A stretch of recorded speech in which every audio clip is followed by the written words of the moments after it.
যত খারাপ কাজ করেছে আমার কাছে ভালোই লেগেছে আল্লাহ, যত খারাপ কাজ করেছি তত ভালোই লেগেছে আল্লাহ।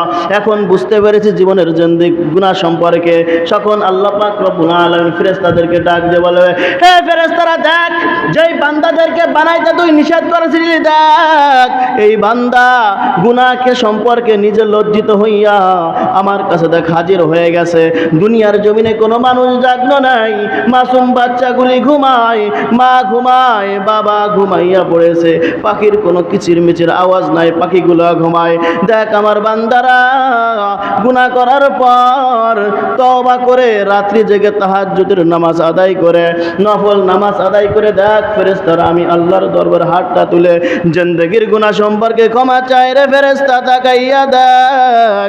যখন ওই বান্দারা আল্লাহর দরবারে ক্ষমা চাই, আল্লাহ পাক রব্বুল আলামিন বলেন আমার তওবার দরজায়, আমার প্রেমের দরিয়ায় হাবুডুবু খাওয়া শুরু হয়ে যায় রে বান্দা।